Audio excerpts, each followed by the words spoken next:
The Prophesies, the union of light star and dark star.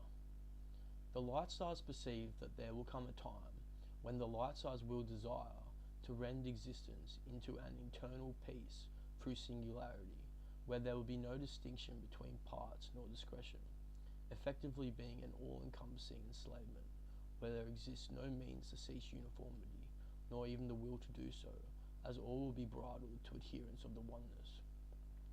The reason for this prophesied perspective is that it is the only form for eternal peace whilst reality exists, as there can arise no manner to conflict the indescribable but singular unison, for which is the intent for reality that the light stars desire. The supreme means for eternal peace is perpetuated by the removal of the possibility to perceive alternatively to what is the only perspective. It is for this notion that the light stars will to cease all existence through its complete annihilation and absolving from itself, as by their benevolence, ere their determination to destroy existence is forfeit or lost, alternatively facilitating existence into an eventual, completely unalterable unison and singularity, eternal peace. It is perceived that this inevitability of an all-encompassing peace, their will to end existence be lost ere, would be a greater demise than the ceasing of all, death to all, as an end to life is more admired and just than to be eternally slaved without recompense nor comprehension.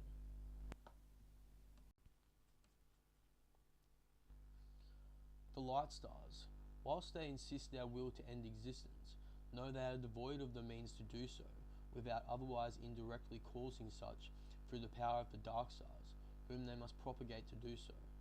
As the dark stars are not willing to end existence, as then they would be simultaneously ceasing reality wherein they exist, continually accentuating and demonstrating their power.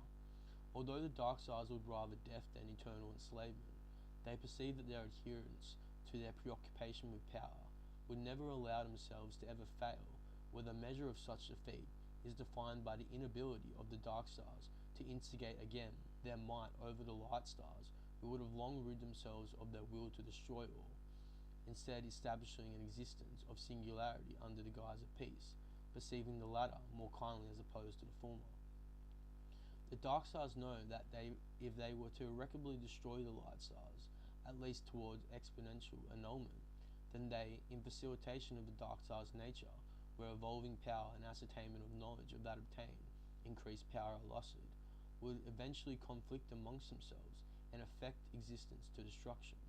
Whereas if they allowed the light stars to not be rid, but defeated, the will of the light stars to cease all of existence shall end in favour of establishing a unifying peace, irrefutably eventuating in a singularity of eternal enslavement, where none can even perceive to counter the peace, nor extrapolate a mere contemplative thought to attest such perception. From the defeat of the light stars, and not destruction, the light stars would exist under the dominion of the dark stars, until the dark stars retract in knowing that the control they hold over the light stars of less power only serves the measure of their unchallengeable power to be unsubstantiated. Thus the light stars would inevitably, indirectly overpower the dark stars, so that they cease to have supremacy over those less powerful, and again be able to overcome the light stars with the power that they have, which is less than that of the light stars, which by dark star nature is most integral to measurement of true power.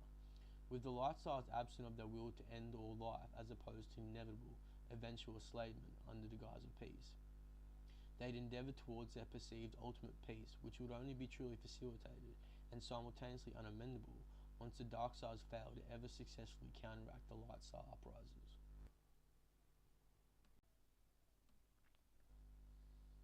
So it is that the dark stars wage should never suffer to allow themselves destroyed, nor destroy or defeat the light stars, as if themselves destroyed, so too be the means to end existence, an eventual outcome preferred in opposition to the alternate inevitable of eternal enslavement under the guise of peace, which the absence of dark stars would facilitate. And if the light stars were defeated, then there would begin a perpetual war that would only end with the destruction of the dark stars, defeated only once in their ability to overpower the light stars, ere exponentially being less apt to do so. And the light stars being destroyed, the dark stars would war upon themselves voraciously, ere the conclusion of themselves and simultaneously existence. Instead, they attempt to maintain the equilibrium that already exists between the two, a balance that is threatened by the light stars who despise the constant upheaval of war. The light stars perceive that if they abandon their will to end existence through allowing their defeat but not destruction, then there will result fluctuating perpetual wars that, despite possibly occurring for an amount of time immeasurable, irrefutably they would inevitably end when the dark stars first fail to recover from the submission of their dominance. It is believed long ere this time the void will be the light stars of their will to end existence, and the desire to instigate an unchangeable peace be furthered and eventually uninhibited towards implementation. Thus the light stars threaten that if the dark stars do not ensure a complete extinguishment of the light stars, to ensure destruction of existence through the dark stars' uncivility and yearning for power, then they'll cast away their will to end existence and allow themselves to be defeated, with the two then existing simultaneously, as once the light star establishment current is disassembled, then the remaining light stars will be unwilling to allow their destruction, knowing it will perpetuate the end of existence, perceiving not that an established and unamendable peace would deviate into eventual singularity wherein lay eternal enslavement. The dark stars, not willing to end existence, nor worse, subject it to eternal enslavement for unity, difference of parts indiscernible, endeavour to defeat the light stars and subject existence to the perpetual equilibrium of end beginning with the inability of the dark stars to ever recontrevene power back from the light stars, though the dark stars, mighty in their admiration of their lust for power, believingly perceive they will be inapt to ever allow their ultimate defeat, as it would mean for existence enslaved. They argue that despite the fact they both never allow themselves defeated, for what such entails, and if necessary destroy the light stars prior to their perceived impossible defeat, as to facilitate uniform death, unconscious eternity, rather than conscious enslavement, though knowing not of its defilement, that it is futile to end existence presently, when it can, if needed, be done so later. Nonetheless, the light stars believe that despite this dark star perspective, they would nevertheless, through accumulating endeavours for power, lose any foresight, even intent to destroy existence before otherwise unable. The means in which this paradox arises is due to the terraformation of the extraterrestrial Archon, who arrived to Earth that elevated the electromagnetic state of existence to extent such that it initiated the prevalence of magic. The light stars and dark stars both know that whilst the Archon remained, and continued their terraformation of Earth, and it happens the light stars were destroyed, then by the time that would be needed for the dark stars to destroy themselves and existence alongside, they would themselves instead be defeated to extinction, as the prominence of the continued terraformation would render them unable to cause existence to end, as the products of the continually terraformed world would render the dark stars' inevitable annihilation of themselves inapt. The changes that would occur would demote humans of their presence within existence to such an extent that they would be void of the means to ever end existence before it conformed into unity. However, the enslaving existence of singularity that would arise with the remaining of the Archon would be one of darkness and tyranny, perpendicular to an eternal peace of comparability of parts indiscernible, that would be consistent, unalterable torture and fear, an outcome resented by both the light stars and dark stars, more so than eternal peace. Whereas instead, if regarding this context the light stars were defeated, then the perpetual wars that would otherwise exist would not so, as the continued terraformation would belittle the human plight, similar to if the light stars were destroyed, resulting in the diminishment of humanity's presence indefinitely, from which Earth would be subject to existence of tyranny unamendable. So because the light stars, by their supreme benevolence, will existence to end, or otherwise cause perpetual substantializing of inevitable enslavement, and the dark stars, by recognition of their own adamancy, will to maintain the equilibrium of existence as to ensure the continuation of war, instead of the subjection of existence to worse than death. The two unify, in despite of their conflictual plight, in attempt to endeavour to make begone the earth of the Archon, so that to the inevitability of, should the Archon remain, eternal darkness of hate and suffering, never to be just, be rid. Archon and human convergence.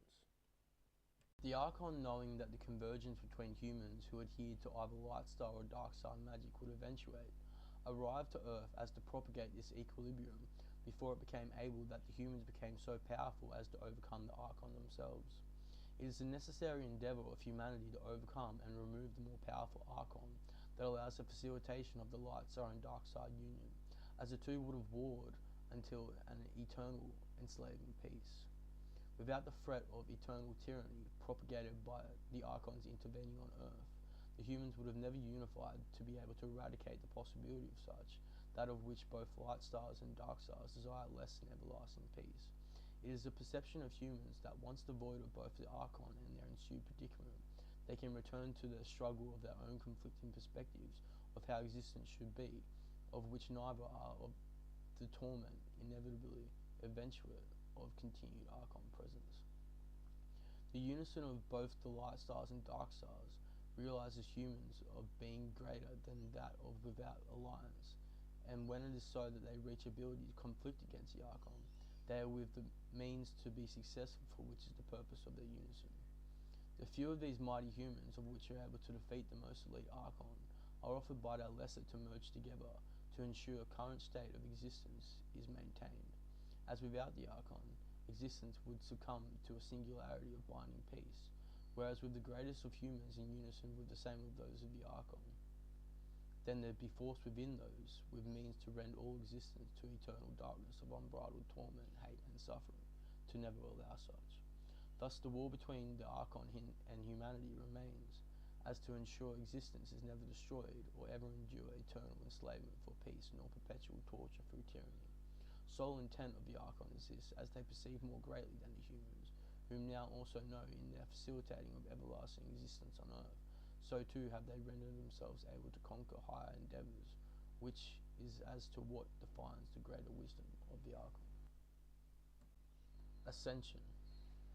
The Archon presence on earth directly pertains to their will to successfully endeavour ascension through higher realities, as they know the difficulty of such is beyond the measure of understanding within existence wherein they conflict humanity. In this existence, from which they plan to initially ascend, the Archon attempt to ensure that facilitation of constant creation is everlasting, and this is done through their propagated conflict between themselves and the humans, humanity in unification constantly warring against the Archon, until they themselves become the means for in which they war. As for the humans who manage themselves to become the most to parallel the same of that of the Archon, inevitably they must coincide with said Archon, to continue for ends to the reason for which they originally endeavoured against the Archon. These humans learn that the result from which the Archon procured their doings has applied also to themselves, and by extension all those alike though yet to be. One is to ensure that all able, proper equilibria exists ere they are allowed extension to a higher plane of existence. The plane that the warring of Archon and humanity resides wherein is creationist in nature, as all within is regulated to the third dimension, the most proliferous in balance as a state for creationism, whereas the plane of existence of which the earthly conduct of the Archon has been an attempt to ensure increased success for him regarding ascension, is a love plane. The Archon perceive that in companionship with humans, they may be able to extend from the love plane, where long alone they had been unable to do so. This union would not have been possible if the means for more from the lower plane had not have been instigated, as the creation plane is infinitesimal in comparison to that of the love plane, that wherein encompasses the creation plane of all configurations. Earth Ear Terraform. Earth Ear, the arrival of the Archon, was a world where unrestrained pursuit of scientific technological advancement had instilled mass industrial complexes that threatened natural existence to culminate toward a state from which it cannot rescend. The disharmony degenerated the natural resonance of Earth, simultaneously making devoid all but slow and absent growth, for the natural disruption of which prevailed. Such detriment the state established by humanity that it only served to further its degraded properties. Humanity orientated to explore off-world colonies, as with immortality unachievable, departure to and establishment of worlds other than Earth was the grandest possible feat.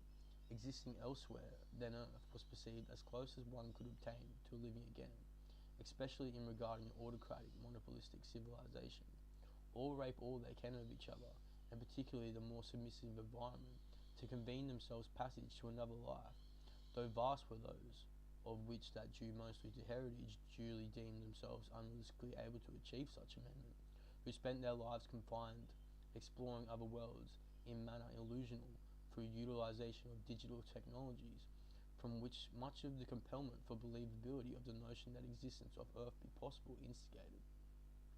so apt to endeavour to other worlds untarnished as per deteriorated locality, and also consensus reasoning for such natural disorientation.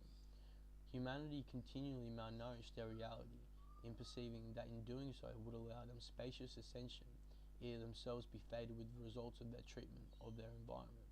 That disposal of their environment would allow humanity access to other worlds before its total degrading and depletion.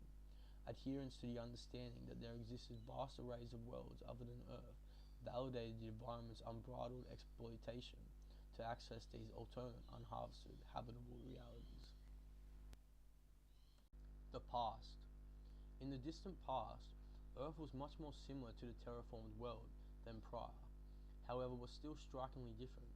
Trees more mountainous than those of which are perceived the same in comparison to those of forestry before the Archon, beasts alien only by present perspective, as per their parallelism of their environment, where magic existed as in fantasy. From each of the several greatest trees spawned a luminous beacon that had its own nature, yet these trees, along with many others lesser, were felled, and much was destroyed and changed. The luminaries of these trees, however, did not perish, unlike much else, and revolved above earth as they continue today. These lights and the stumps, which are the highest mountains of today, are all that remain of these great trees. Fall. Since the destruction of air, the humans rebuilt, though forgot, and amongst them grew dissidents that fruited from the evil that caused humanity's descendants into darkness. Of the majority, they rejected the turned, and eventually, in spite of those corrupted, became the human's internal bane for long. Long these entities would have abandoned rationality and reason, and thus cannot be logical, so ignorance of their wickedry is destitute for just ignorance of it. Evil is only stupidity, as they pretend to be just evil. Thus existence creates purity for its counter, only because they are too tamed with the results of their ear lack of light to conceive to create good to be grand instead of evil. All but bettermentism is evil, so it is just to lie to those who've long since grown to wake to command, how they can only exclaim the command, because they've never rested to reflect to themselves whether all they can quantify personally knowing, or they think to know they know, is refutably actual. Whatever spawned this evil is either a continuing, intelligent, malicious, fretful entity, or an emancipation of past post-fall corruption.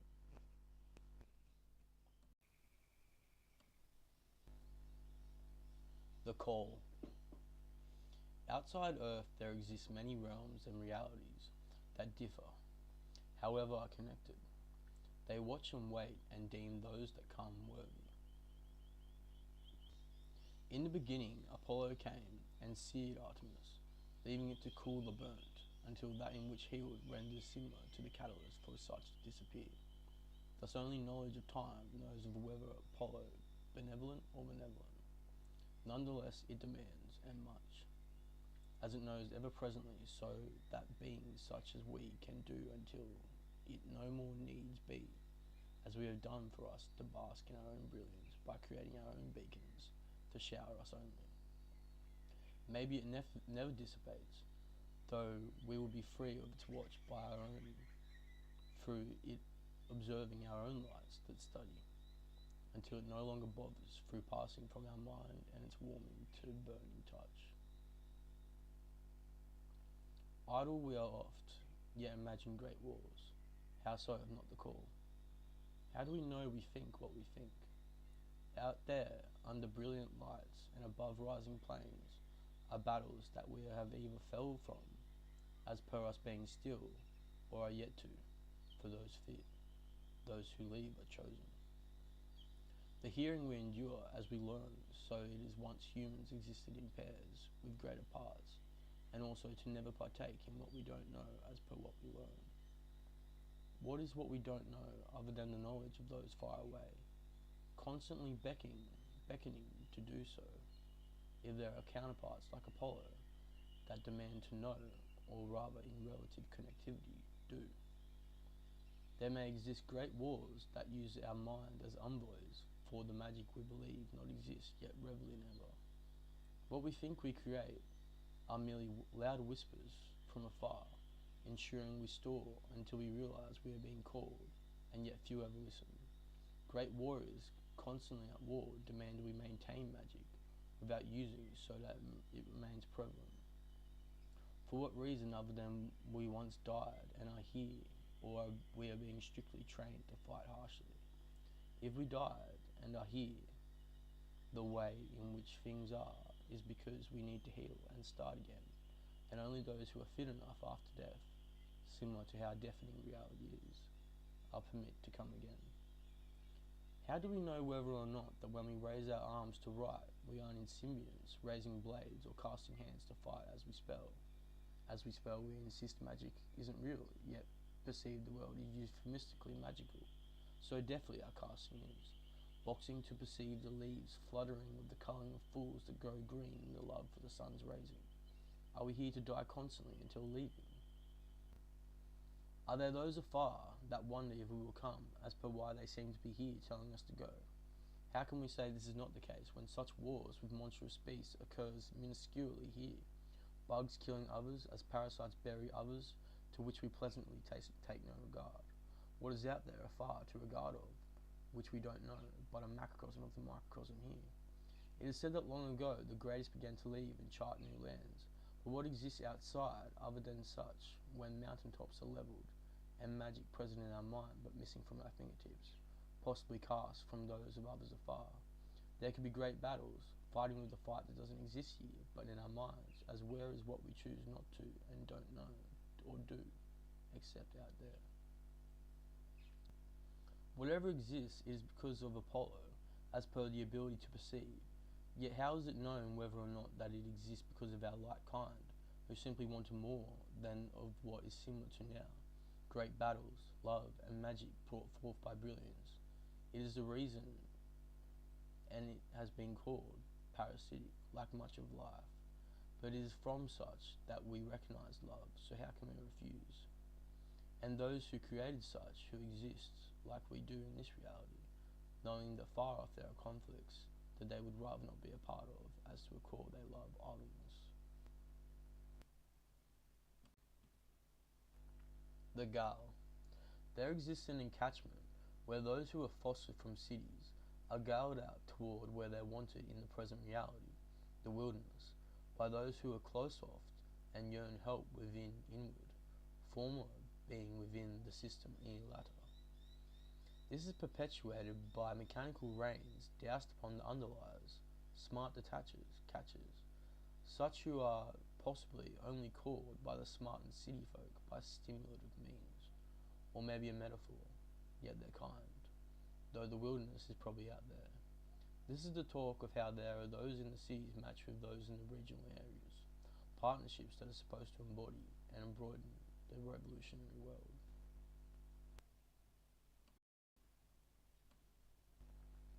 Ain, the prophet. One day, there was one who decided to question if the world was ever in fact actual, and thus recreate the beautiful world, as to then be sure the creator of the reality, questioned, to be actual.